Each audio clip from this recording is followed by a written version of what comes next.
My husband slid a stack of refinance papers across our kitchen table on a Tuesday morning and told me to sign on the lines he had already marked. Because, in his words, I had never understood a single thing about money in 31 years of marriage. What Marcus did not know was that I had been the only signatory on the trust that actually owned our house since the day his mother died. And before this story is over, I am going to tell you how a man who thought I could not read a bank statement tried to sign away a property that was never legally his to refinance. My name is Adelaide Whitmore, and I am 66 years old. Before I tell you what happened next, I would love to hear from you. Have you ever been treated like you were invisible by someone who promised, in front of God and witnesses, to honor you for the rest of his life? Tell me in the comments after the story. But first, let me take you back to that Tuesday, because everything I am about to tell you began with the sound of paper sliding across wood. It was 8:15 in the morning. I remember because the coffee was still too hot to drink, and Marcus had already showered and dressed in the gray suit he wore when he wanted to feel important.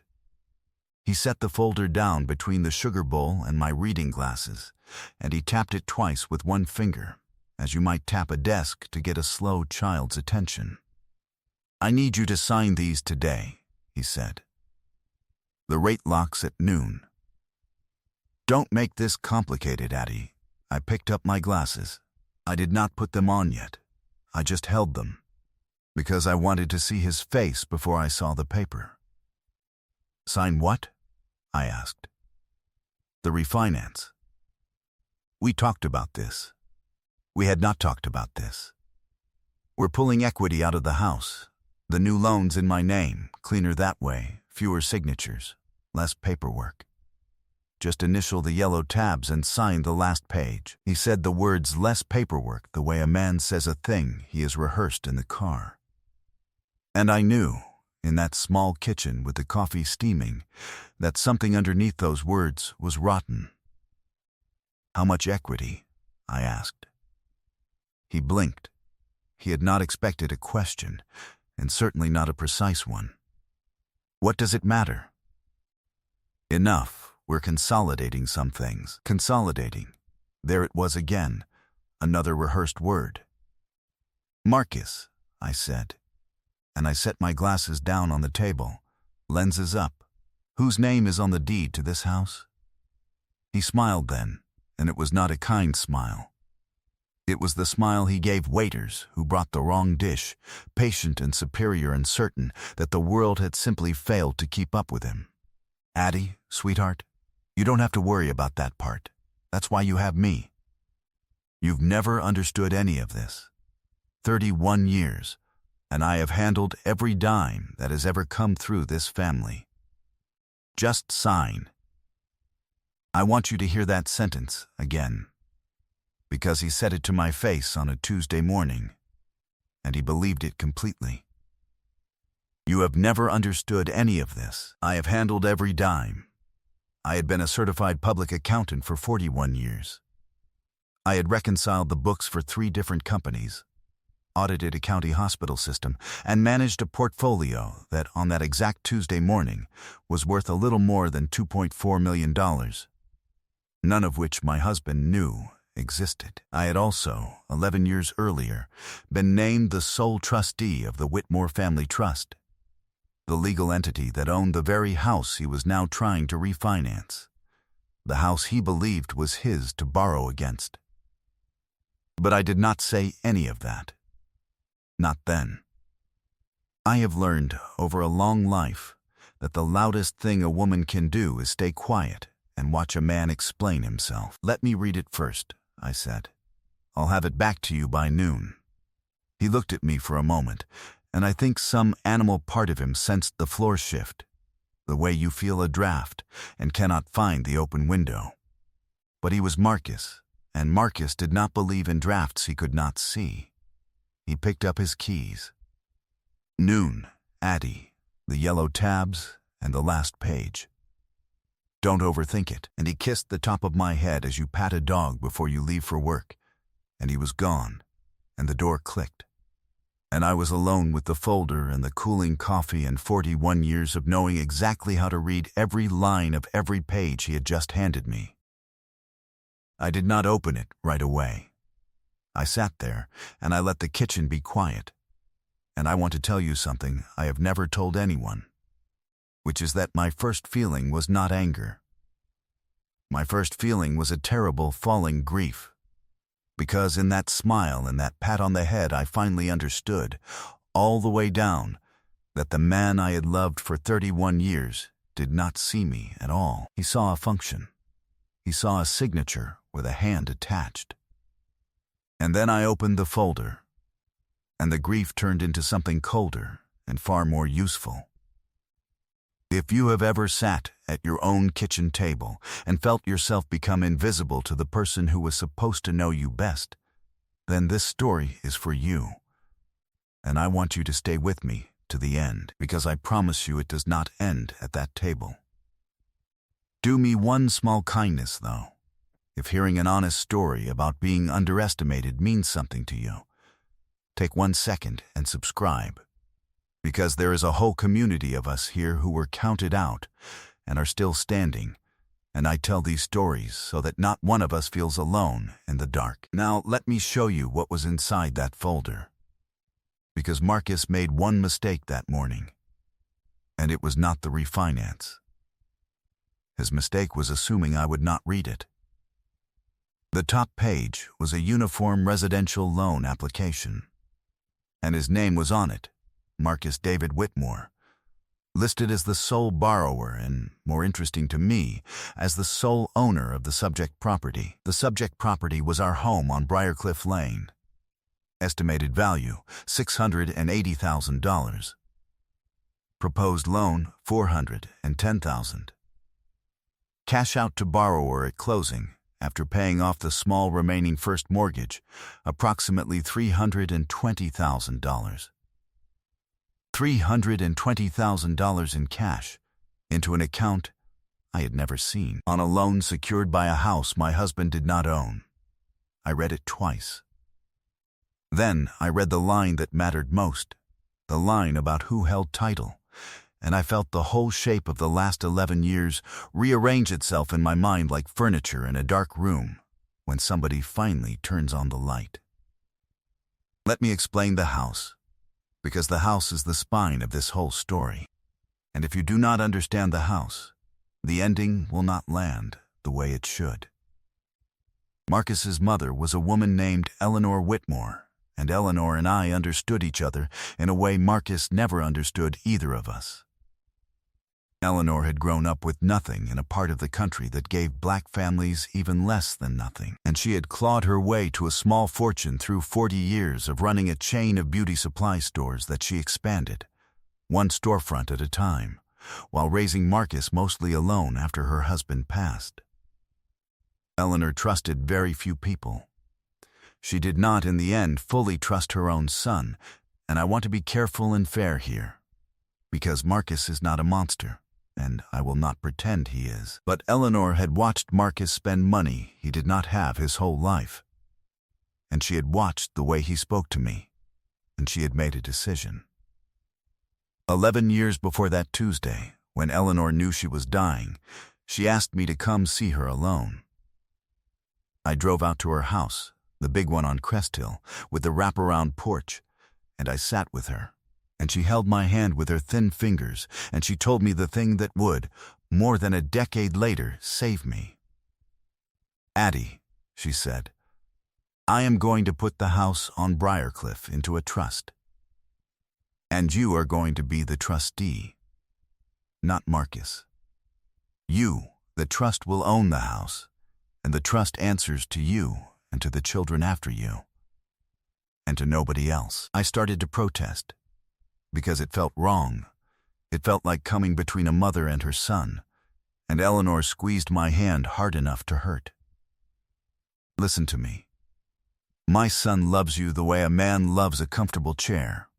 He will sit in you until you break, and then he will be surprised the chair is broken. I am not going to leave you with nothing to stand on when that day comes. This is not a gift to you. This is a wall around you. Do you understand the difference? I understood the difference. I have understood it every single day since. So we did it. We had it drawn up properly by Eleanor's own attorney, a careful man named Gerald Foss, and the Whitmore Family Trust was created, and the deed to the house on Briarcliff Lane was transferred into the trust, and I was named the sole trustee, with our 2 children, Renata and Theo, named as beneficiaries after my death. Eleanor signed it, I signed it. It was notarized and recorded at the county. And then Eleanor died 6 weeks later, in the spring, with the dogwoods blooming, and we buried her, and Marcus cried real tears at the funeral, and I held his hand, and I loved him, and I never told him about the trust. Why didn't I tell him? People ask me that, the few who know. I have thought about it for 11 years. The honest answer is that Eleanor asked me not to, and I kept my promise to a dying woman.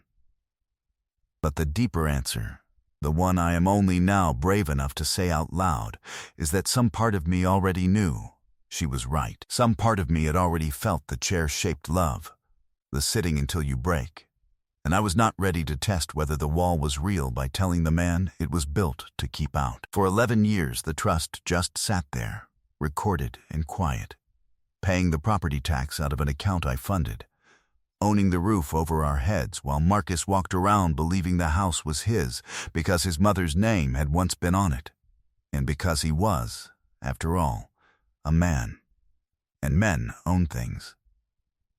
He never read the closing documents from the transfer. He never asked. The deed had moved out from under his feet 11 years ago, and he had been standing on air the entire time, never once looking down. And now, on a Tuesday morning, he had walked into a bank, told them he was the sole owner of a house he did not own, and asked them to lend him $410,000 against it.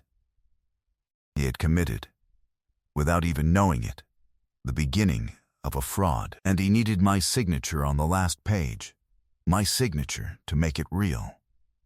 Because somewhere in the bank's process a clerk had flagged that the property might be held in a trust, and the loan officer had told Marcus he needed the trustee's signature to proceed, and Marcus, not understanding the word trustee, not understanding that it meant me, had simply assumed it was another spousal formality, another yellow tab for the little woman to initial.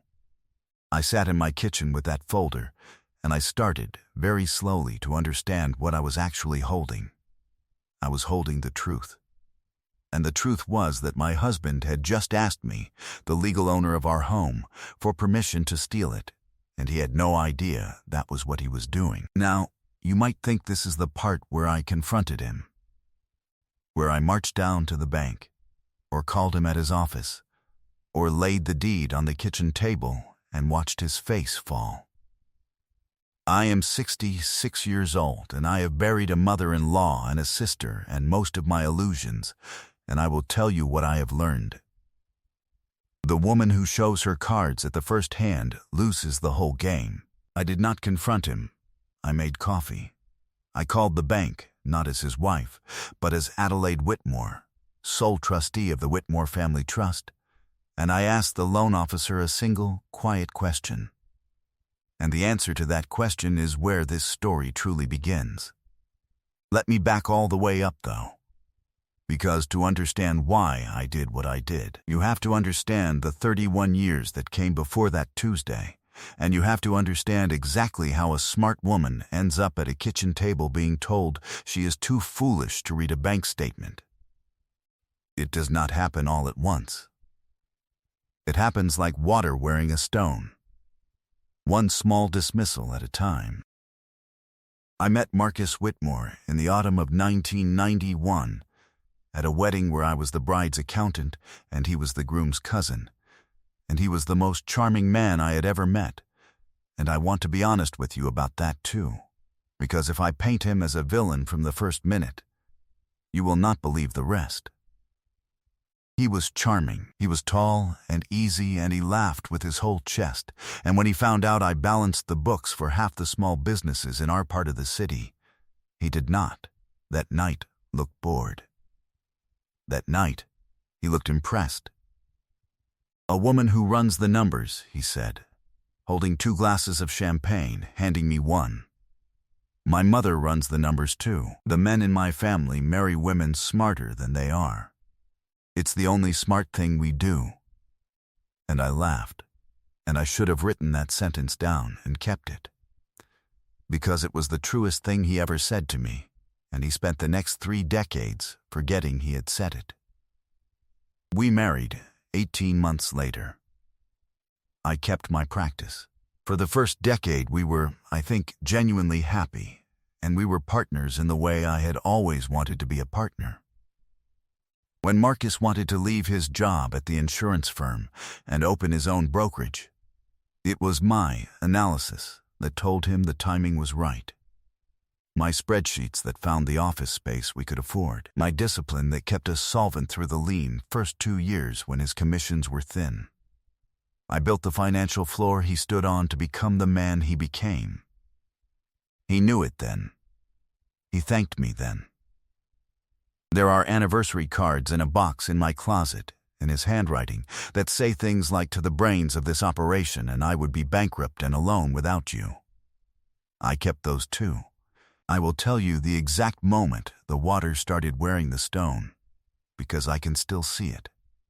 It was at a dinner party, maybe 12 years into the marriage, at the home of one of his new business friends, a loud man named Bishop, who had made money in commercial real estate and never let anyone forget it. The men were talking about the market, and I made an observation about interest rate exposure that was frankly correct and a little ahead of the room, and there was a small silence, and then Bishop laughed and said, "Marcus, your wife reads the Wall Street Journal?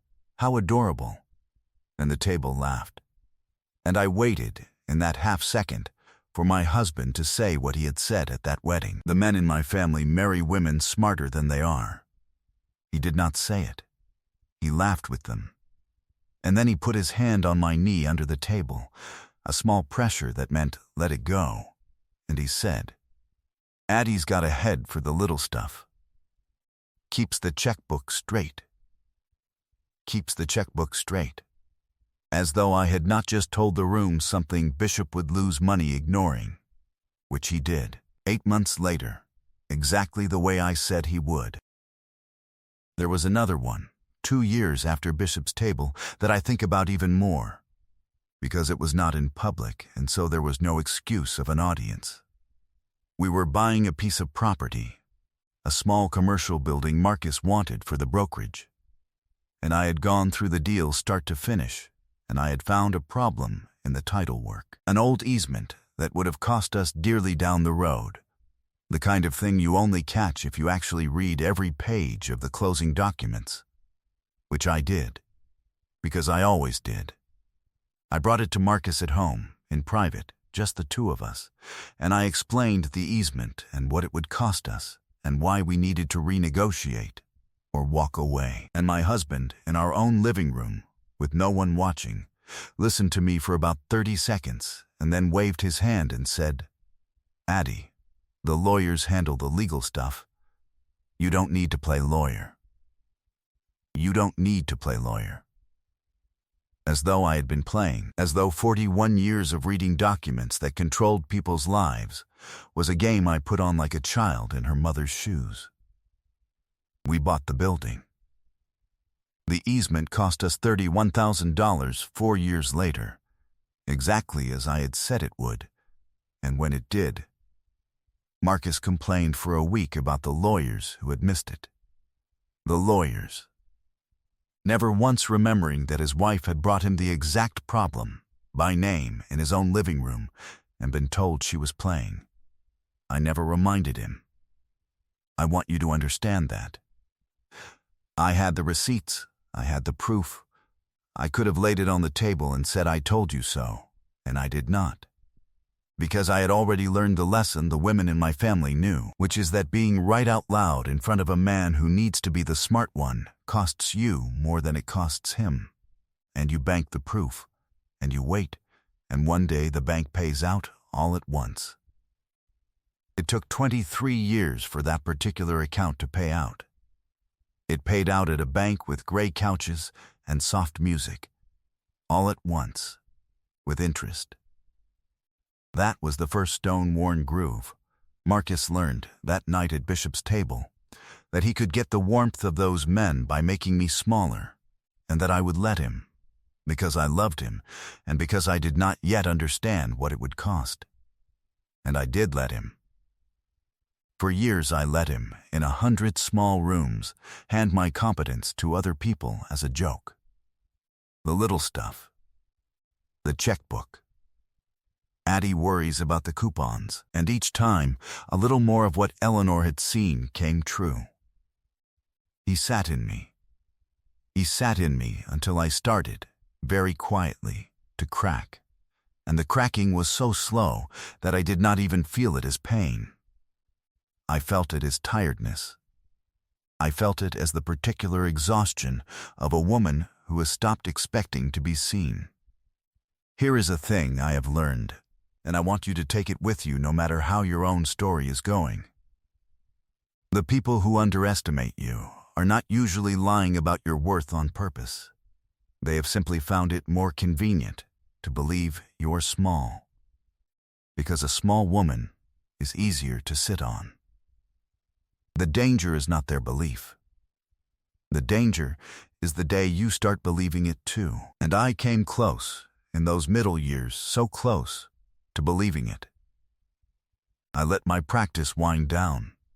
I let Marcus take over the family finances, the joint accounts, the investments, all of it.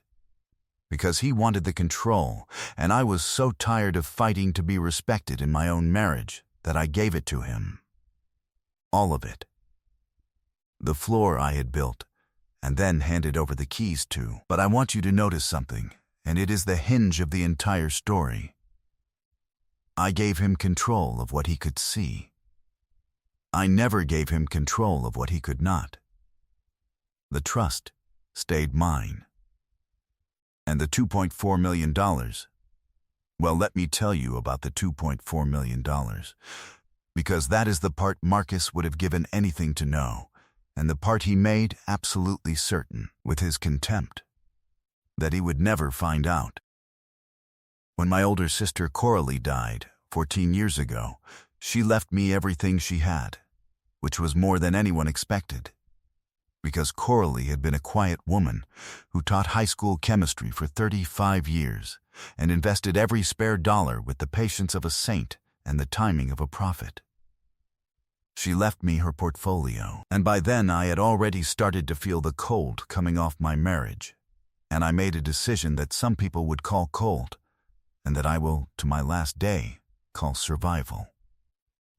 I did not tell Marcus.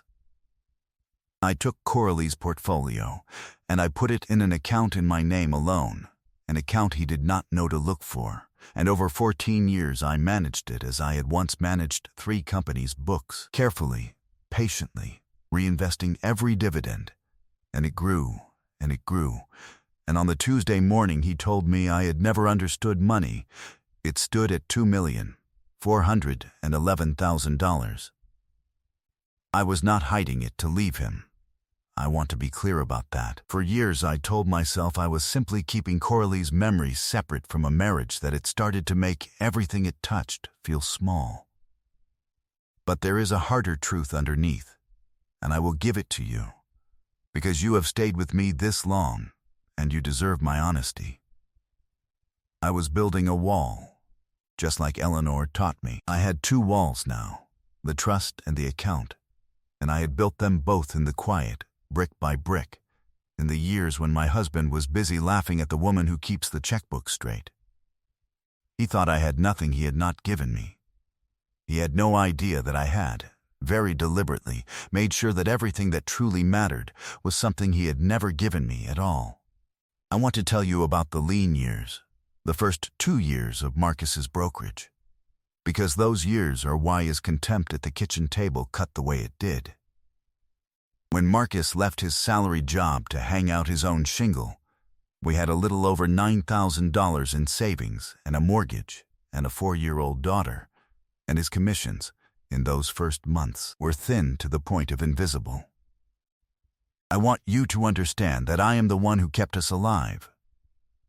I took on extra clients, small businesses around the city, a dry cleaner, 2 restaurants, a man who sold used farm equipment. And I did their books at my own kitchen table at night after Renata was asleep. And the money I earned doing that, quietly, while Marcus chased clients who did not yet trust a new broker, that money paid our mortgage for 18 months. I made a budget so tight it squeaked, and I held us to it. And I remember a Christmas in there where I told Marcus I did not want anything. And I meant it. Because I had run the numbers and I knew we could not afford for me to want anything. And I gave the children a good Christmas anyway, out of money I had set aside dollar by dollar all year long. Marcus does not remember that Christmas as I do. He remembers it as a lean year we got through together. I remember it as a year I carried him on my back and never once let him feel the weight. Because that is what I thought love was. I thought love was carrying the weight so the other person never had to feel it. I have since learned that this is not love. It is the beginning of becoming furniture. And in year 3 the brokerage turned, and Marcus's commissions came in, and we were comfortable, and then we were better than comfortable. And somewhere in the becoming comfortable, he forgot the kitchen table and the dry cleaner's books and the Christmas I gave the children out of nothing. He did not forget on purpose. Memory is a kind thing to the man who is rising. It edits out the hands that lifted him. By the time we were affluent, the story Marcus told at dinner parties was a story of a self-made man. And in that story there was no room for the accountant wife who had kept the lights on, and so she became, in the telling and then in his own mind, the woman who keeps the checkbook straight. A small, charming detail of a great man's life. I let him tell it that way. I want you to understand that I am not innocent in my own erasure. Every time he made me small at a dinner party and I patted his hand and let it go, I signed a little page of my own disappearance. The yellow tabs of a marriage are signed one at a time, over years, by a woman who keeps telling herself it does not matter. Until the day a man slides the real papers across the table and tells her she has never understood a single thing about money, and she finally understands that she has been initialing her own vanishing for 30 years. So when Coralie's money came, 14 years ago, after all of that, after the lean years and the editing and the dinner parties, some part of me that had not yet been talked all the way into smallness made a decision. I did not announce it. I did not even fully admit it to myself. I simply did not tell him. And I have asked myself 1,000 times whether that was a betrayal of my own, a secret kept in a marriage that was supposed to have no secrets, and I have decided, after long and honest thought, that it was not a betrayal. It was a tourniquet. You do not call a tourniquet a betrayal of the body. A tourniquet is the thing you tie when the body is bleeding out and cannot be trusted to stop on its own. The marriage was bleeding, slowly, in a way neither of us would name, and I tied off the one limb I could still save, and I am alive today, free and whole and unafraid. Because I did. Eleanor tied a tourniquet around the house. Coralie, without ever knowing it, handed me the cloth for a second one. 2 quiet women reaching across death, teaching a third quiet woman how to keep from bleeding out at her own kitchen table. So, back to the kitchen. Back to the folder, and the cooling coffee, and the question I called the bank to ask. The loan officer's name was a young man named Devin Pratt, and he was polite and a little nervous.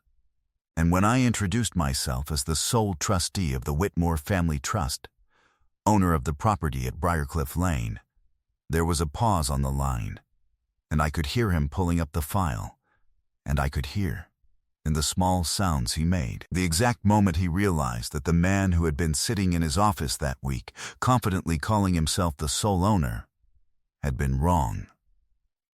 "Mrs. Whitmore," he said carefully, "are you aware that your husband has applied to refinance the property?" "I am aware," I said. "I am holding the application now. I'd like to understand the process, Mrs. Pratt. As the trustee, my signature is required for any lien against the trust property. Is that correct?" "That's correct, ma'am. The title is held by the trust. Any new mortgage would require the trustee's authorization. Your husband indicated that he was the owner, and that you would be co-signing as his spouse. But, he stopped. He had just understood that the whole transaction rested on a man who did not know who owned his own house. "I understand completely," I said, and I kept my voice as warm and unhurried as a Sunday afternoon, because there is no weapon in this world more disarming than a calm, older woman who clearly knows exactly what she is doing. "I'm not going to make any trouble for you, Mr. Pratt. You've done nothing wrong. I just need to know, for my own records, what my husband told the bank he intended to do with the $320,000 in cash proceeds. There would be a stated purpose on the application, wouldn't there? For debt consolidation, you'd want documentation of the debts being consolidated." There was a long pause. I had asked the question that Devin Pratt, 29 years old and 3 years into a career, did not want to answer, and I had asked it so gently that he answered it anyway.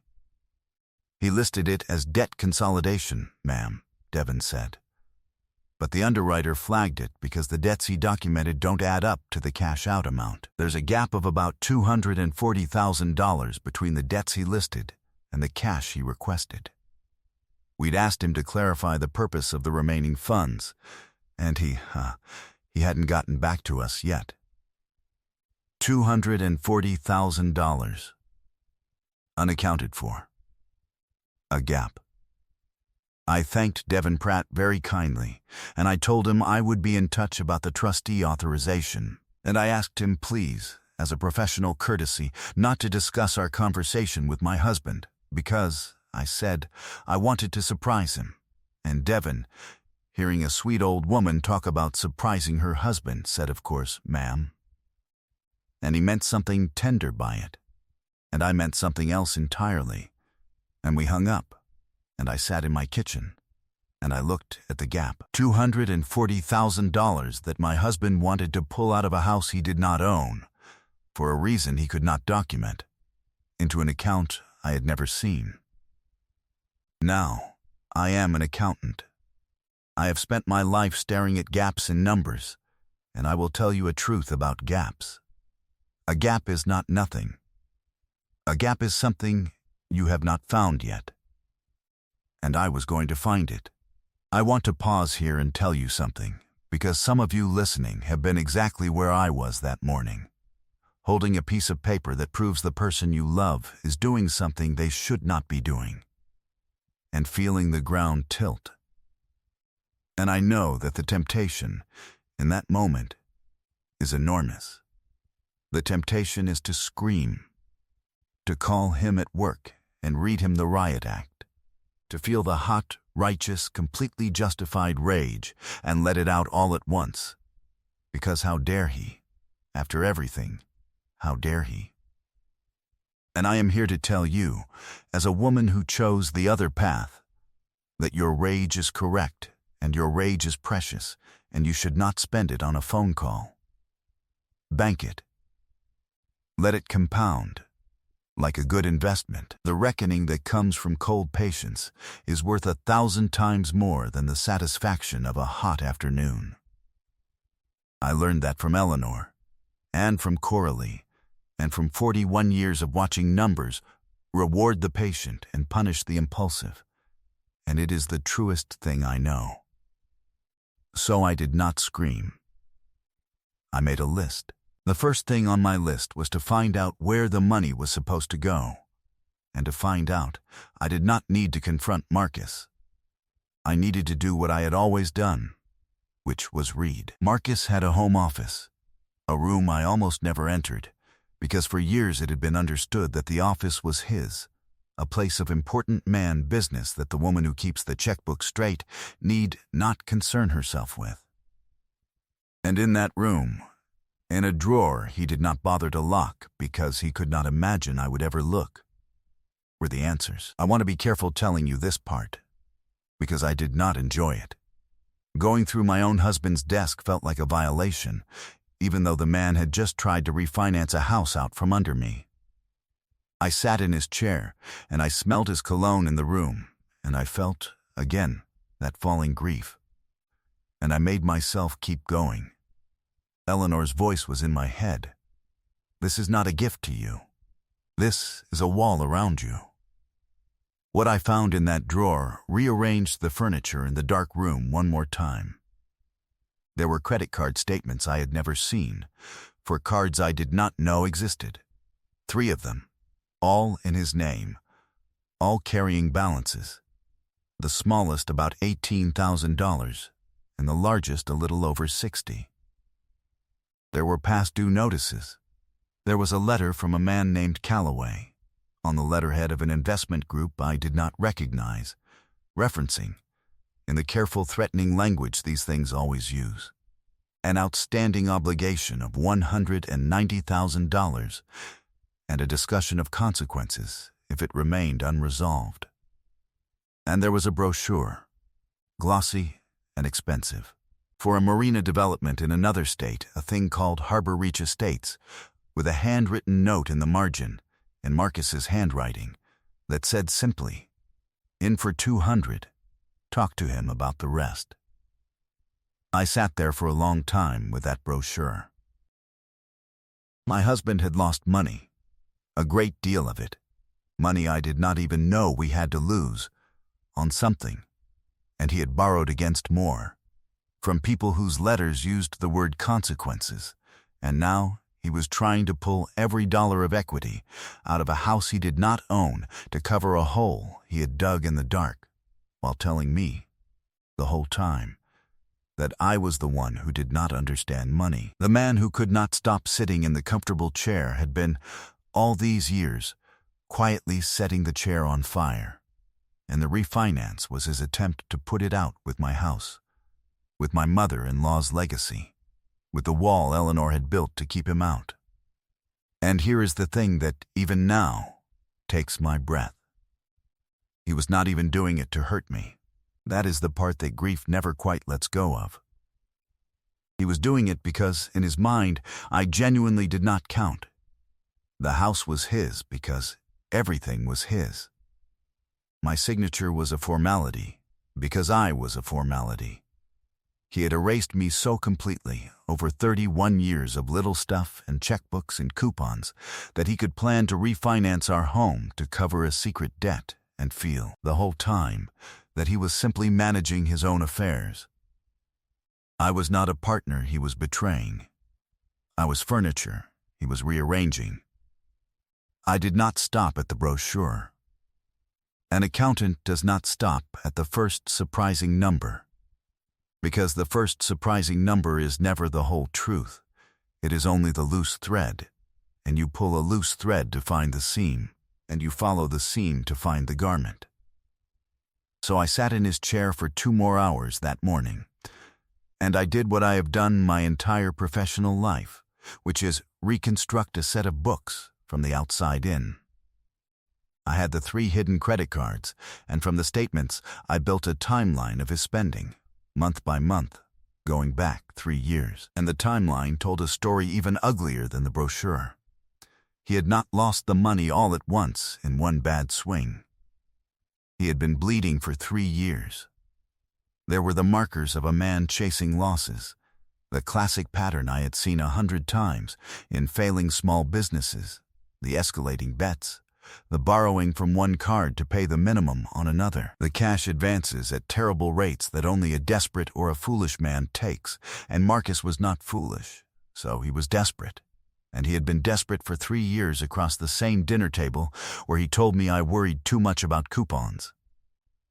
And then I found the thing that nearly stopped my heart, which was a second loan application, an earlier one, from 8 months before, to a different lender, declined.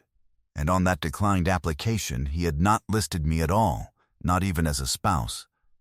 And he had tried, 8 months earlier, to refinance the house without me, and the only reason he had failed was that the earlier lender had done its title work properly and discovered the trust and the trustee, and declined the loan rather than chase the trustee's signature. He had been trying to get at the house for 8 months. The Tuesday morning at the kitchen table was not the first attempt. It was the third or fourth.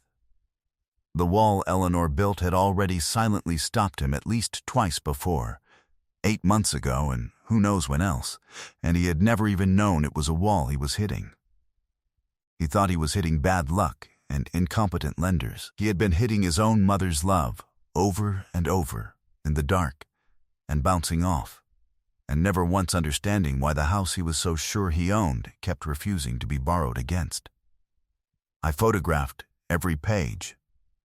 I am 66 years old, and my daughter taught me to use the camera on my telephone 2 years ago, and I have never been more grateful for a lesson, because I sat in my husband's office, and I quietly photographed every statement, every notice, every letter, every page of the declined application, and I put everything back exactly as I had found it.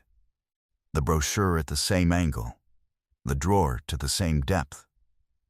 Because I had decided I was going to need the evidence, and I had also decided he was not going to know I had it until I chose.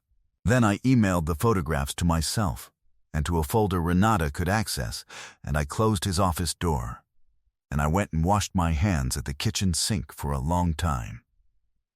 Because the work had made me feel unclean, even though the uncleanness was entirely his. That was the moment. Standing at the kitchen sink with my hands under the water, with the photographs of 3 years of secret ruin sitting safe in a folder my daughter could reach, that the cold thing that had replaced my grief finished forming. And I understood exactly what I was going to do. I was not going to divorce him in a rage. I was not going to scream, or throw the papers, or call my children crying. I was going to do something far quieter and far more complete. I was going to let him keep believing, right up until the very last possible second, that I was the woman who did not understand money. I was going to let him walk all the way to the edge of his own scheme, confident and condescending. And then I was going to show him, in front of the exact people he most wanted to impress, who had actually been holding the deed, the books, and the keys to his entire life the whole time. I had until noon to give him my answer about the yellow tabs. I called him at his office at 11:45. "Addie," he said, and he sounded harried, and underneath the harried I could now hear the fear I had never let myself notice before, the fear of a man with a $190,000 letter in his drawer. "Tell me you signed." "I read it all," I said, sweet as pie. "It's complicated, Marcus. You were right. There's a lot here I don't follow. I don't want to make a mistake and slow it down. Why don't we go in together, to the bank, and have your nice loan officer walk us both through it, and I'll sign right there where it's safe." I could hear him exhale. He thought he had won. He thought the little woman had gotten confused by the big papers and wanted her hand held. "That's smart, Addie," he said, and the relief in his voice would have broken my heart if my heart had not already done its breaking. "That's a good idea. We can't do it today. The rate's locked anyway. I'll move it. Let's go in Friday morning. You don't worry about any of it. I'll handle everything." "I know you will," I said. "You always have." And we hung up. And I had 4 days, and I want to tell you exactly what I did with them, because the 4 days are where a quiet reckoning is actually built. Not in the explosion, but in the careful, patient, lawful work that makes the explosion unnecessary. I did not need to blow anything up. I just needed to stop holding up the parts of his world that were resting, without his knowledge, on me. The first thing I did was call Gerald Foss.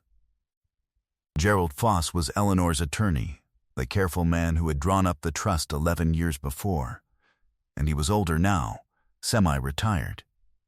But he still kept a small office, and he still remembered Eleanor Whitmore as you remember a force of nature.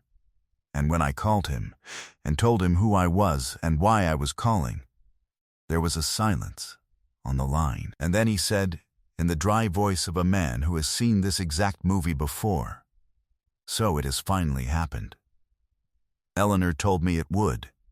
She told me you would call me one day, and I should drop whatever I was doing.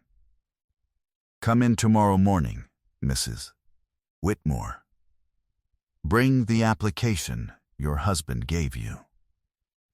I went in the next morning. Gerald Foss's office smelled like old paper and pipe tobacco, and he sat across from me and put on his glasses and read the entire refinance application, slowly, his lips moving slightly. And when he was done, he took his glasses off and rubbed his eyes, and he said something I will never forget. "Mrs. Whitmore, your husband has applied to take out a $410,000 mortgage on a property he does not own by representing himself to a federally regulated lender as its sole owner. Do you understand what that is?" "It's mortgage fraud," I said. He looked at me for a long moment, surprised, I think, that I had said it so plainly. "It is the beginning of mortgage fraud," he corrected, gently. "It is not yet a crime, because the loan has not closed and no false signature has been recorded. But the moment that loan closes on a false representation of ownership, it becomes a federal crime, and your signature, as trustee, would be the thing that makes it possible." Adelaide, he used my first name, the way Eleanor used to. "You must not sign that document. Not because of him, because of you. If you authorize a fraudulent lien on the trust property, you have breached your own duty as trustee, and you have exposed yourself and your children as beneficiaries to enormous liability. Eleanor made you the wall. Do not let him knock you down and use you as a battering ram." I had not, until that moment, fully understood the danger to myself. I had been so focused on the betrayal that I had not seen that Marcus, in his confidence, had been about to make me a criminal without my knowing it. And something in me went very still and very clear. Eleanor had been right about everything. She had built the wall, and the wall had held for 11 years, and now the man was throwing himself against it, and the only question left was how I would let him fall. Gerald Foss and I spent 2 hours that morning, and at the end of it I understood my position completely, and my position was this. I was the sole legal owner through the trust of the house Marcus believed was his. He could not refinance it, sell it, or borrow against it without my signature, and I was never, ever going to give it. He had no legal claim to the property whatsoever, none, and if our marriage ended, the house would not even be a marital asset to be divided, because it had been Eleanor's, placed in trust before any of this, and the trust answered to me alone. The wall was not just a wall. The wall was a fortress, and I had been living inside it for 11 years without ever once standing on the ramparts to look down at how completely I was protected. And the $2.4 million in Coralie's account, that was mine too, separate property. An inheritance never commingled. And Marcus, who had spent 31 years certain he controlled every dime. Controlled. It turned out almost nothing that actually mattered. He controlled the joint checking account, which I had been quietly keeping nearly empty for 2 years, on instinct, on the same instinct that builds walls. He controlled his own debts, which were drowning him. And he controlled his contempt for me, which was, in the end, the only thing he had left, and the very thing that had blinded him to all the rest. I drove home from Gerald Foss's office, and the dogwoods were not blooming, It was the wrong season. But I thought about Eleanor anyway, and I thought about Coralie. Two women the world had counted small. Two quiet women who had built fortunes in patient silence, and I felt them both at my shoulders, and I was not afraid anymore. I was not even angry anymore. Exactly, I was something better than angry. I was ready. I want to talk to you for a moment about the 4 days before Friday, because the 4 days are the part of this story that I think matters most, and they are the part nobody ever tells you about. Everyone wants the explosion. Everyone wants the moment at the bank, and I promise you, we will get there, and it is everything you are hoping it will be. But the 4 days are where I want you to live with me first, because the 4 days are where I became again the woman I had let him convince me I was not. On Wednesday, I went to my own bank, the one where Coralie's account lived, and I sat with my own advisor, a sharp young woman named Priya, who had been managing the relationship with me for 6 years, and who, I am proud to say, had never once, in 6 years, treated me like a woman who keeps the checkbook straight. I told Priya, in broad strokes, what was happening, and Priya, bless her, did not gasp or cluck or pity me. She pulled up the account, and she looked at the 2.4 million, and she looked at me, and she said, "Okay, so what do you want this money to do for you now? Because it can do anything you want." And I tell you, after a week of being treated like furniture, that one sentence, "What do you want this money to do for you?" nearly made me cry right there in the office, because it had been so long, so very long, since anyone had asked me what I wanted. I told Priya I did not know yet, but I knew the shape of it. I wanted to be free, and I wanted to be safe, and I wanted, when it was all over, to have built something good out of the wreckage. Something Eleanor and Coralie would have been proud of. And Priya nodded and said we would make a plan. And we did, and I will tell you what the plan became, but not yet. Because the plan is the legacy, and the legacy comes at the end. But I will tell you one thing Priya and I did that Wednesday, because it mattered enormously to everything that followed. We made the account untouchable. We made absolutely certain that no document Marcus could ever sign, no clever lawyer he might someday hire, no claim of marital commingling could reach Coralie's $2.4 million, because an inheritance kept separate is protected. But only if you have been disciplined about keeping it separate, and I had been disciplined for 14 years, precisely because some quiet part of me had always known this day was coming. Priya pulled the 14 years of records and confirmed it. Not $1 of marital money had ever entered that account. Not $1 of that account had ever paid a marital expense. It was clean, pristine, separate. Mine. An inheritance from my sister that had never once touched the marriage. And that meant that even in the worst version of the days to come, even if Marcus turned vicious and lawyered up and came for everything, the wall around Coralie's money would hold, because I had built it correctly, brick by careful brick. In the years he was laughing at me. Priya looked up from the records and she said, almost in wonder, "Mrs. Whitmore, you did this perfectly. For 14 years, did you know?" And I thought about it honestly, and I said, "I think I knew the way you know a storm is coming before the sky changes. Not in my head, in my knees." And Priya, who is 40 years younger than me, looked at me the way you look at someone who has just shown you something about your own future. And she said she hoped she would be that disciplined at my age. And I told her the discipline is not hard once you stop expecting anyone to protect you and decide to protect yourself. And here is something I want every woman listening to hear, because it is practical and it is concrete, and it could save your whole life one day. If you ever inherit money, or come into money that is yours alone, keep it separate. Keep it in an account in your name only. Never let marital money flow into it, and never let it flow out to pay marital bills. Because the law in most places will protect separate property, but only if you have kept it genuinely separate.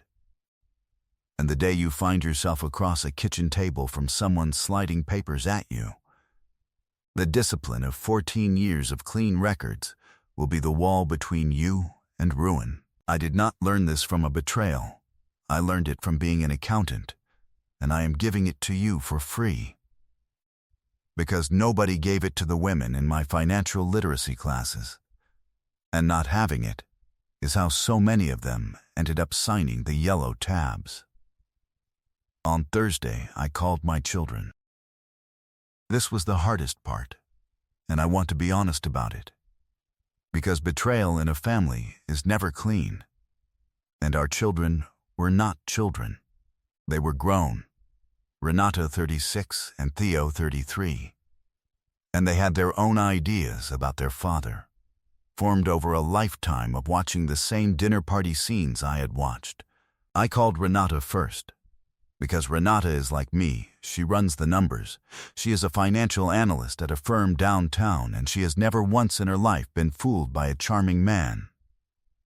I told her everything. The folder, the gap, the marina brochure, the letter from Callaway, the trust she did not know existed. There was a long silence, and then my daughter said, in a voice I had not heard from her since she was small and frightened, "Mama, are you safe?" And I said, "Yes, baby, I am safe. Your grandmother made sure of it 11 years ago." And Renata, who is not a crier, cried. And then she stopped crying and became like me, very still and very clear. And she said, "What do you need me to do?" Theo was harder. Theo loves his father in the uncomplicated way that sons sometimes love the fathers who disappointed them, hoping each year that this will be the year the man becomes who the boy needed. I did not tell Theo everything. I told him enough. I told him his father was in financial trouble, real trouble, and that there were things happening I needed him to trust me on, and that no matter what he heard in the coming weeks, he should know that I had protected our family and that his grandmother had protected us both before either of us was even worried. And Theo, who is gentler than his sister, said, "Is Dad going to be okay?" And I had to sit with that question, because it was a good question, a kind question, the question of a good son. And I said, "Finally, your father is going to have to face some things he has been running from for a long time. I am going to make sure he faces them honestly. I cannot promise you he will be okay. I can promise you that I will not lie to him, and I will not be cruel to him, and I will not let him take the rest of us down with him. That is the most I can promise." And Theo said, "Okay, Mama," and I think in that one okay my son began to grow up the rest of the way, and I was sorry it had to come at his father's expense, but that is the cost of these things, and nobody who tells you a betrayal story honestly will pretend the cost is only paid by the guilty. Renata came over that Thursday night, after Marcus had gone to bed, and the two of us sat at the kitchen table, my daughter and I, two women who run the numbers, and we did the thing women in my family have always done in a crisis, which is open the books and read them together until the fear turns into a plan. She had pulled up the photographs I had emailed her, and she had her laptop, and she had, because she is better with the public records than I am, already found two things I had missed. The first was that the Harbor Reach Estates development had a lawsuit against it, filed 3 months before, by other investors, alleging that the whole thing was, if not an outright fraud, then a venture so mismanaged that the money was effectively gone, which meant my husband's $200,000 was not at risk. It was simply gone, dead, evaporated. And he had been trying to refinance the house to chase money that no longer existed anywhere on earth. And the second thing Renata found was Mr. Callaway. And Mr. Callaway, it turned out, was not a bank or an investment group in any real sense. Mr. Calloway was a man who lent money privately to people who could not get it from banks, at rates that the law in our state takes a dim view of. And the language in his letter about consequences was the language of a man who does not go to court to collect. And when my daughter explained to me exactly what kind of man her father had borrowed $190,000 from, the room got very cold, and I understood that the danger in this story was no longer only financial. I want to tell you about that moment at the table with Renata, because something passed between us that I will carry to my grave. My daughter looked at me across the laptop, and she said, very quietly, "Mama, how long have you known you might need all this?" And I understood she was not asking about the 4 days. She was asking about the 11 years, about the trust, about Coralie's account, about the tourniquets. And I told her the truth. I said, "Since before you were grown, baby, your grandmother saw it first, and then I saw it, and I have been quietly making sure for a very long time that this family could not be destroyed by one man's pride." And Renata sat with that. And then she said something that healed a wound in me I did not know I had. She said, "You protected all of us, and not one of us ever thanked you, because not one of us even knew." And I said that was the point, that a wall you can see is a wall that can be torn down, that the only protection that truly holds is the one no one knows is there. And Renata reached across the table and took both my hands the way Eleanor had taken mine 11 years before. And we sat there in the dark kitchen, 2 generations of quiet women who run the numbers, and we did not cry. We just held on. There was a bad moment that Thursday night, and I will tell you about it because it is the only moment in those 4 days when I nearly lost my nerve.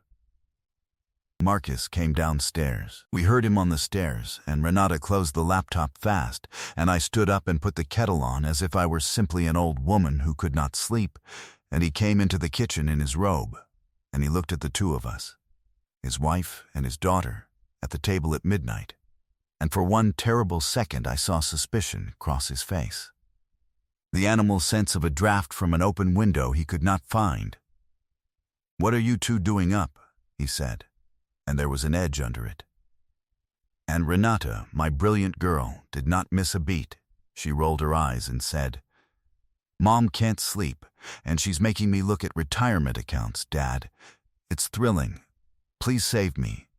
And she made it sound so exactly like the small, boring, checkbook-keeping thing he believed his wife and daughter did that the suspicion drained right out of his face, and he chuckled and said, "Your mother and her spreadsheets." And he got his glass of water, and he went back to bed. And the contempt that had made me invisible for 30 years had just, one more time, saved my life. Because a man who believes you are too small to be a threat will never look closely enough to see the wall you are building right in front of him. I stood at that kitchen counter with the kettle ticking, and I understood, fully, the strange and terrible gift of being underestimated. They never watch the person they have decided does not matter, and so the person they have decided does not matter can do absolutely anything. Friday came. I want to set the scene for you exactly, because I have replayed it 1,000 times, and every detail matters. The bank was one of those new branches that tries to look like a hotel lobby, with gray couches and a coffee machine and soft music, and Marcus had insisted we go in together, in his car, and on the drive over he was expansive, generous, the charming man from the wedding, because he believed he was minutes away from solving every problem he had, $320,000 in cash about to flow into the account that would make the letter from Calloway go away. He talked the whole drive. He told me not to be nervous about the paperwork. He told me, again, that I did not need to understand it, that he would handle it, that this was exactly the kind of thing a husband was for. He even reached over at a red light and squeezed my hand and said, "We make a good team, Addie, you and me." And I looked at our hands, his over mine, and I said, We always have. Marcus. And he smiled. And he had no idea, none, that those were two completely different sentences. We sat down with Devin Pratt, the young loan officer, who had agreed, when I called him again that morning, to a small adjustment in the plan. Devin Pratt was sweating slightly, and Marcus mistook it for the nervousness of a junior employee handling an important client, and I knew it for what it was. The sweat of a young man who has been told the truth and asked to keep his composure while it plays out. There was a fourth chair at the table, empty, and Marcus did not ask about it. And I did not explain it, and the music played softly, and Marcus folded his hands on the table like a man about to close the deal of his life. "All right," Marcus said, rubbing his hands together. "Let's get this done. Where does my wife sign?" And I would like to tell you that this is the moment everything detonated, but it is not, because a quiet reckoning does not detonate. It unfolds, and I want you to feel every fold of it, as Marcus felt it, one slow page at a time. So let me show you how it actually went, in that room with the soft music and the gray couches, when the man who thought I knew nothing about money finally found out exactly how much I knew. Devin Pratt cleared his throat. "Before we proceed to signing, Mr. Whitmore, I need to confirm a few details about the ownership of the property, just for our file." Standard language. Marcus waved his hand. Relaxed. Sure, whatever you need." And Devin said, "Our records indicate that the property at Briarcliff Lane is held in title by the Whitmore Family Trust. Are you familiar with that arrangement?" And I watched my husband's face, and I want to describe it precisely, because I had waited 4 days for it. First, mild confusion. The confusion of a man hearing a word he half recognizes. Whitmore Family Trust. Then a small frown. The frown of a man searching his memory and finding nothing. Then a recovering smile, the smile of a man who has decided the young employee must be mistaken. The trust, right? That's, my mother set something up years ago, I think. It's all the same thing. It's our family. The house is ours. He looked at me for confirmation, the way he always looked at me when he needed the little woman to nod along, and I gave him nothing. I just looked back at him, calm as a lake. And for the first time in our marriage, my silence was not agreement. My silence was a door closing. Devin Pratt, to his enormous credit, did not flinch. "The trust is a separate legal entity, sir. It owns the property. To place a new lien on the home, we need the authorization of the trustee. Are you aware of who the trustee is?" And there it was, the question I had waited 11 years to hear asked out loud. Are you aware of who the trustee is? And my husband, Marcus David Whitmore, who had told me 4 days earlier at our kitchen table that I had never understood a single thing about money in 31 years of marriage, turned to me, and in a voice that was just beginning to lose its certainty, said, "Addie, do you know what he's talking about? Who's the trustee?" I let the silence sit for one full breath. I have learned that a single held breath in the right moment is louder than any shout. "I am," I said. The room got very quiet. Even the soft music seemed to step back. "You're," Marcus started and stopped. "What?" "I am the trustee, Marcus," I said, and my voice did not shake, and I had practiced this in my bathroom mirror for 4 days so that it would not shake. So that I could give him this news the way you read a balance, with no heat in it at all. Your mother created the Whitmore Family Trust 11 years ago, before she died, and she transferred the deed to the house into it, and she named me the sole trustee. The house has not belonged to you for 11 years, It has belonged to the trust, and the trust answers to me." He laughed. It was a terrible laugh. The laugh of a man whose floor has just turned to water and who is trying for one more second to believe he is still standing on wood. No, that's not. Addie, you don't understand. This is exactly what I'm talking about. You've gotten something confused. The house is ours. It's been ours. My mother left it to us." He turned to Devon. "There's a mistake in your file. My wife isn't. She doesn't handle this kind of thing. She's gotten confused." And Devon Pratt, sweating no longer, because the worst of it was over and the truth was simply in the room now, said quietly, "There's no mistake, sir. The trustee of record is Adelaide Whitmore. And, Mr. Whitmore, I have to tell you, the trustee has informed us that she will not be authorizing this loan." I watched it land. I watched 31 years of certainty drain out of my husband's face, and I felt, I will not lie to you, a grief so large it surprised me. Because even then, even at the very moment of his undoing, I loved the man I had married. The one who handed me champagne and said the men in his family marry women smarter than they are. But that man was a long time gone, and the man in front of me had tried to refinance my house to cover a secret $200,000 hole while telling me I was too foolish to read. And grief does not erase a wall. Grief just makes you sad while you stand behind it.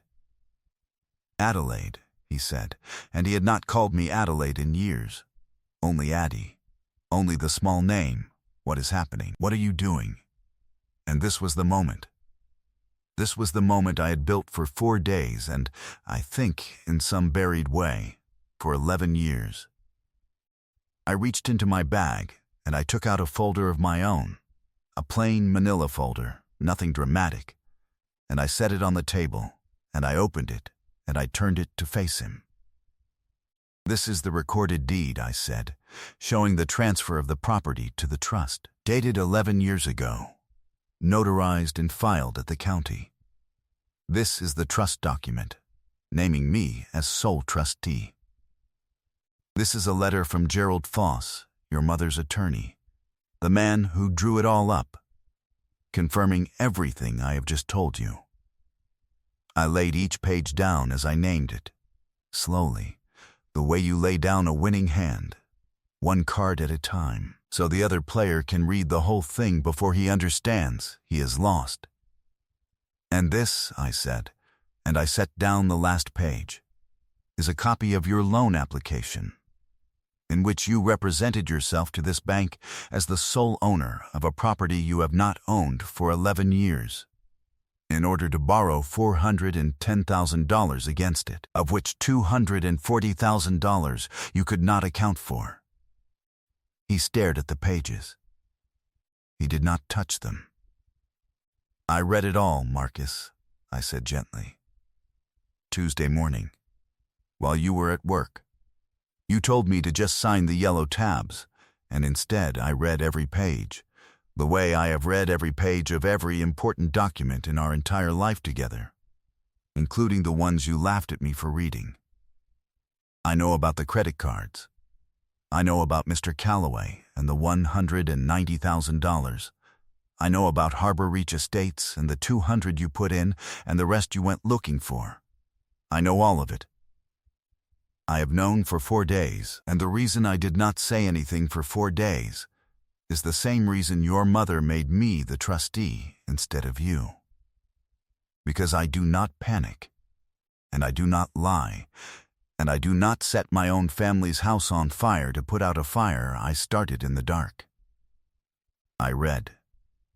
I have always just read. The silence in that room was the largest silence of my life. And then I did the thing that I think, of everything I did, surprised him most, because he had braced himself, in those few seconds, for rage. He was waiting for me to scream. He wanted me to scream, I think, because a screaming woman is a woman you can dismiss. A woman you can later tell your friends became hysterical, unreasonable. A woman who keeps the checkbook straight and finally lost it.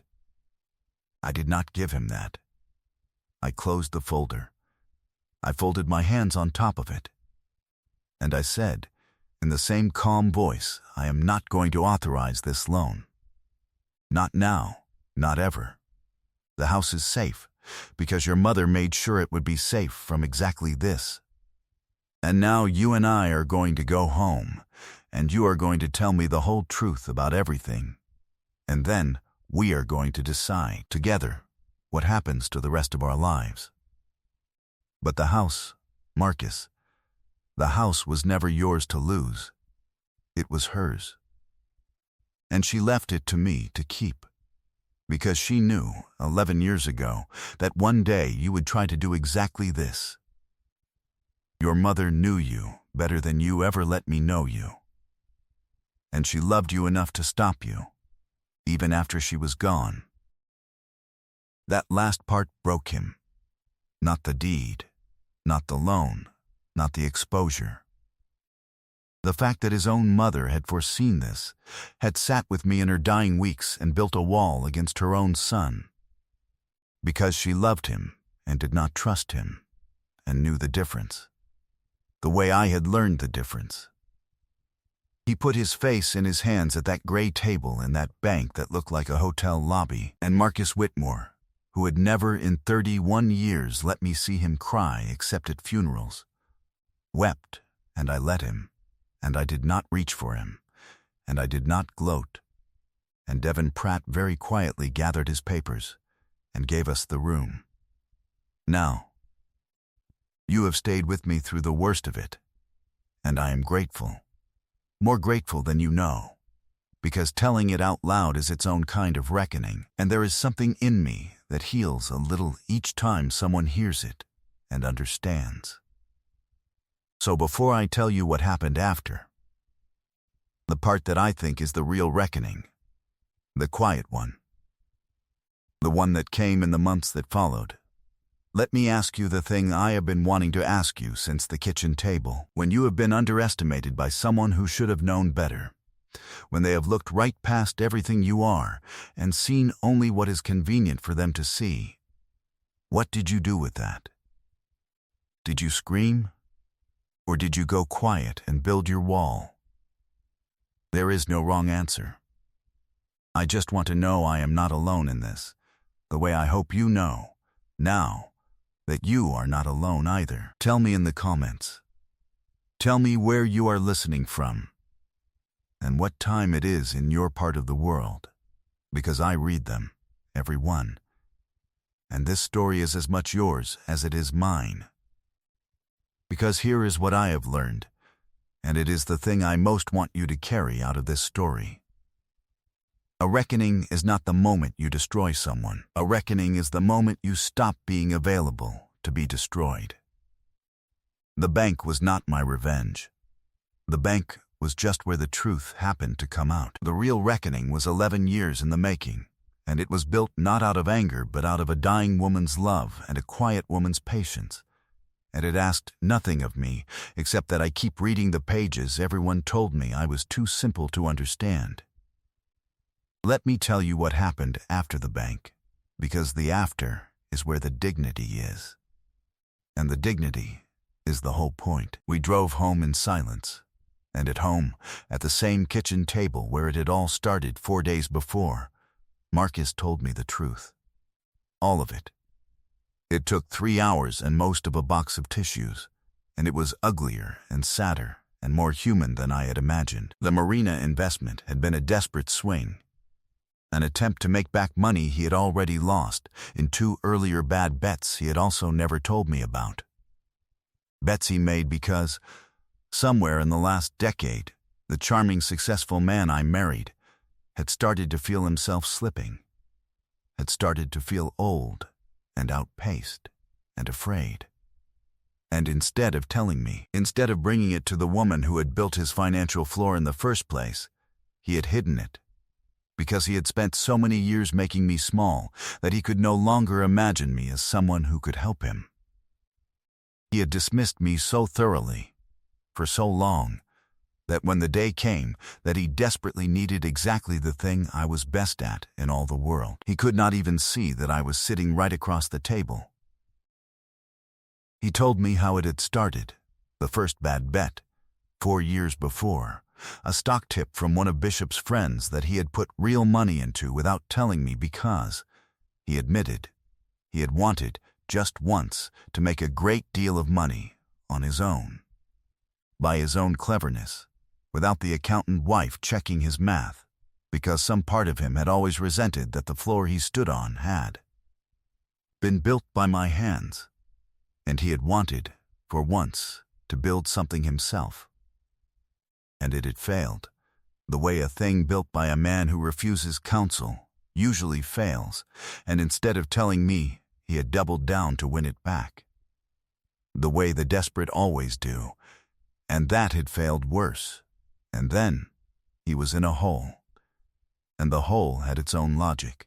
And the logic of a hole is that you keep digging, because you cannot bear to climb out and show everyone how deep you have gone. He had borrowed from Callaway because the banks had stopped lending to him, and he had been too proud and too frightened to come to me, and the marina had been the last desperate swing. The one that was supposed to make it all back and let him climb out of the hole before anyone, before I, ever knew there had been a hole at all. And when the marina collapsed, he had looked at the one asset he believed was still his, the house, his mother's house, the only thing left big enough to cover the hole, and he had tried to refinance it, twice, 3 times, hitting the wall each time without understanding it was a wall, until the day a loan officer told him he needed his wife's signature, and he had come home and slid the papers across the table, and told the woman who could have saved him at any point in 4 years that she had never understood a single thing about money. I asked him the question I most needed answered. I asked him why, in 4 years of drowning, he had never come to me. We had been married 31 years. I had built his first floor. I had kept the lights on through the lean years. Why in 4 years had he never once said, "Addie, I am in trouble. Help me read my way out of this"? And my husband looked at me with his ruined face, and he gave me the truest and most terrible answer he had ever given me. He said, "Because if I told you, you would have fixed it, and then we would both have known, forever, that you were the one who fixed it." And I could not stand to live in a house where that was true. And there it was, the whole marriage, the whole tragedy, in one sentence. He had not hidden the ruin from me because he did not trust me. He had hidden it from me because he trusted me completely. Trusted that I could fix anything, and could not bear what my fixing it would have said about which of us was actually the capable one. His contempt for me at dinner parties and his terror of me at the bottom of his hole were the same thing wearing 2 faces.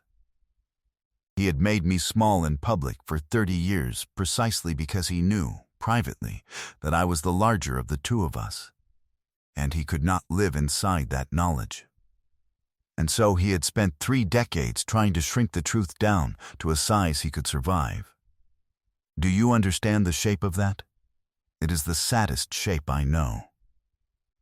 The man drowned 3 feet from a life raft he had spent 31 years telling everyone was just a pool toy. And he drowned not because he could not see the raft, but because reaching for it would have meant admitting it had always been a raft, and he would rather have died believing he was a strong swimmer than lived knowing he had been kept afloat all along. When he was done, he asked me if I was going to leave him, and I sat with that question for a long time, the way I had sat with Theo's question, because it deserved a real answer and not a reflex. And I told him the truth, which was that I did not know yet. I told him that the marriage I thought I had was already gone, had been gone for years, that I had been mourning it quietly the whole time, without admitting it, and that I could not promise to rebuild something on the man who had been willing to commit fraud rather than respect me. But I also told him that I was not going to throw him to the wolves. I was not going to call the bank back and let the fraud charge proceed. Because the loan had not closed and no crime had been completed and his exposure could still be walked back, and ruining him would not heal me. It would only make me into something Eleanor and Coralie would not recognize. I told him I would help him face Mr. Calloway and the credit card companies honestly, like an adult, and that I would do it not because he deserved my help, but because I had decided who I was going to be, and the woman I was going to be helps clean up messes without setting herself on fire to do it. But there were conditions, and the conditions were the reckoning. The first condition was the truth, permanently. No more hidden accounts, no more secret debts. No more managing the little woman, full transparency, both ways. Which meant, yes, that I finally told him about the trust in detail, and about Coralie's account, and I watched his face when I said the number, $2.4 million. And I watched him understand, fully, for the first time, that the woman he had spent 3 decades calling the checkbook keeper had quietly built and managed a fortune larger than anything he had ever touched in total silence while he laughed at her at dinner parties. He did not get angry. He was past anger. He just looked at me with something I had not seen on his face in 20 years, which was respect. Real respect. The kind that is born only out of being completely humiliatingly wrong.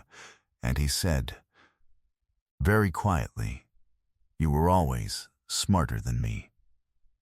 I knew it the night we met. I think I spent 30 years trying to make it less true. And that, more than the tears at the bank, was the moment I knew the old Marcus was actually gone, because the old Marcus could never have said that sentence out loud. The second condition was that he would never again, as long as he lived, make me small in front of other people. And here is where the quiet, dignified, public part of the reckoning came, the part you have been waiting for, and it did not come the way you might expect, because I did not need to humiliate him to be made whole. The wholeness came on its own, in its own time, in front of the exact people who needed to see it. 4 months after the bank, there was a dinner. It was at the home of Bishop, the same loud commercial real estate man who 12 years earlier had laughed and said, "Your wife reads the Wall Street Journal. How adorable." The man whose contempt had taught my husband he could trade my dignity for the warmth of other men. And the table was full of those same men, older now, a little less certain, and their wives.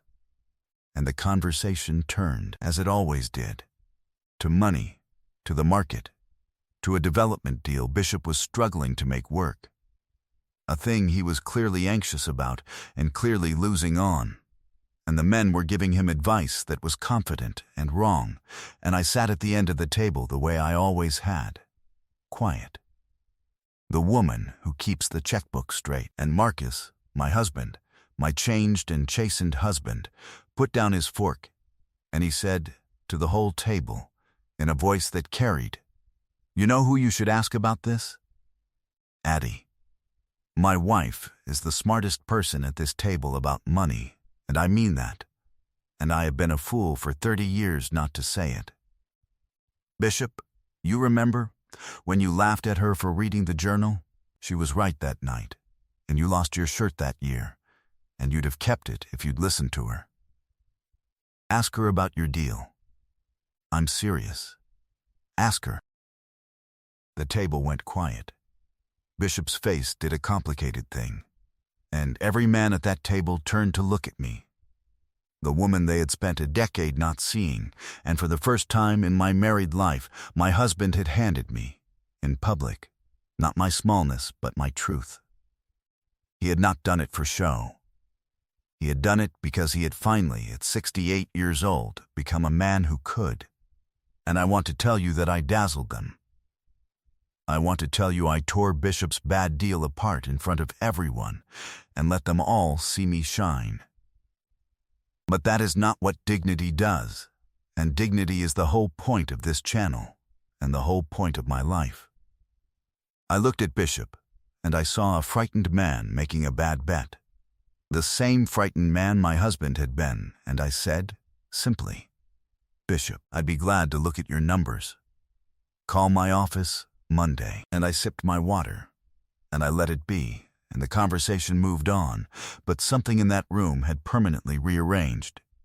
The furniture in the dark room with the light finely on, and every person at that table now knew exactly who I was, and they had learned it not from my anger, but from my husband's amends and my own quiet steadiness, which is the only way a lesson like that ever really sticks. Bishop did call my office Monday. I did look at his numbers. His deal was, indeed, a disaster, and I told him so, plainly, and without cruelty. And I told him how he might salvage perhaps 60 cents on the dollar if he moved quickly, and he did.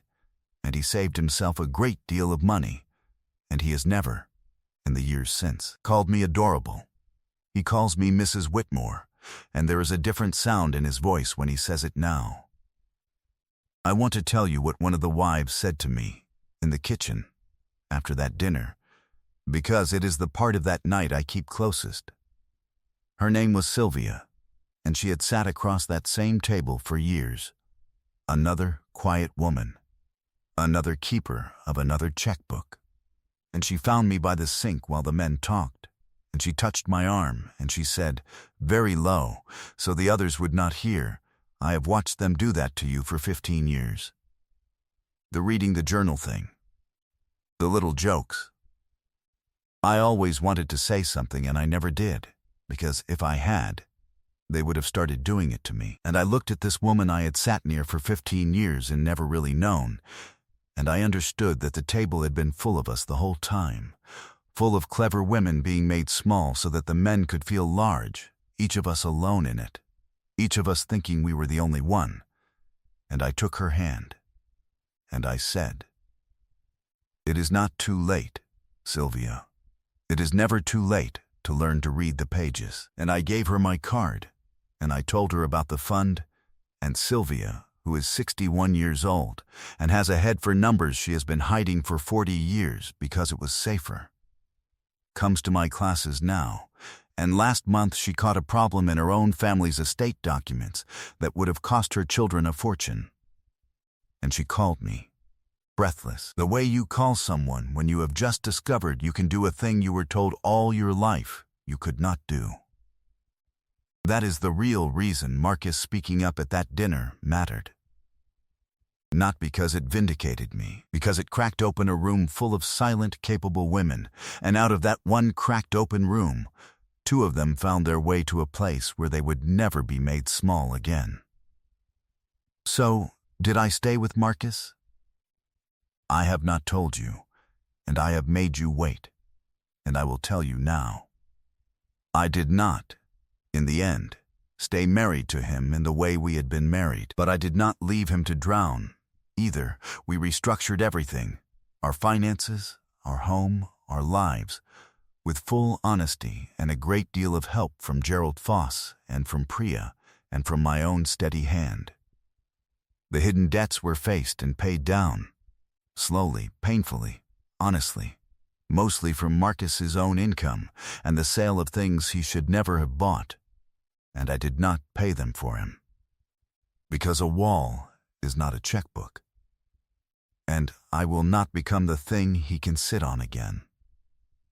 We live now in a different arrangement that I will keep private, except to say that there is more honesty in it than there was in 31 years of the old marriage, and that I am, for the first time in a very long time, not invisible. He sees me now. It cost him almost everything to learn how, but he sees me. And the house on Briarcliff Lane, Eleanor's house, the wall she built, still belongs to the trust, still answers to me alone, and one day it will pass to Renata and Theo. And the trust documents now include a letter, written in my own hand, to be opened by my children after I am gone, explaining everything, so that they will know exactly what their grandmother did. and why, and how a dying woman's love reached 11 years into the future to keep her grandchildren's mother from being knocked down and used as a battering ram. Eleanor never got to see it work. But it worked. Lord, did it work. Now let me tell you about the legacy, because Priya asked me that Wednesday in her office what I wanted the money to do for me now, and I told her I did not know yet, but I knew the shape of it, and over the months that followed, the shape became clear. I took a portion of Coralie's $2.4 million, my sister the chemistry teacher who built a fortune in patient silence, and I started a fund. It is a small thing, and it is the proudest thing I have ever done. The fund pays for financial literacy classes, and it pays for them specifically for older women. Women in their 50s and 60s and 70s. Women who have spent their whole lives being told by husbands and sons-in-law that they do not understand money. Women who keep the checkbook straight and have never once been asked what they want the money to do for them. We teach them to read the pages. We teach them what a trust is, and what a deed is, and what their name on a document means and does not mean, and what a refinance is, and what a co-signature can do to a person who signs without reading. We teach them to never, ever sign the yellow tabs just because a confident man told them not to overthink it. I named the fund after both of them, the Eleanor and Coralie Fund. Two quiet women who knew exactly what they were doing and whom the world never bothered to see. And every time a class graduates, every time another woman in her 60s learns to read the document her husband told her she was too foolish to understand, I feel them both at my shoulders, the way I felt them on the drive home from Gerald Foss's office. And I am not afraid, and I am not invisible, and I am not alone. I teach some of the classes myself. Now, I did not plan to. I had imagined I would simply fund the thing and let younger, brighter teachers run it. But the first time I stood at the front of a room full of women my age, women with the careful, watchful faces of people who have been talked over their whole lives, I understood that they did not need a young expert. They needed to see one of their own standing where the expert stands. So I teach. And I will tell you the moment in those classes that undoes me every single time. The moment I built the whole fund around without knowing I was building it around anything.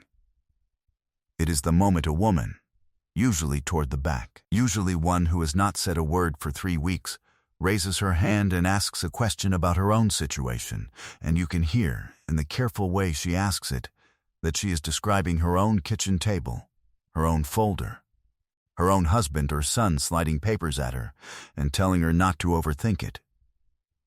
And the whole room goes still, because every woman in it has had that table. And then one of them, never me, always another student, leans over and says gently, "Do not sign that.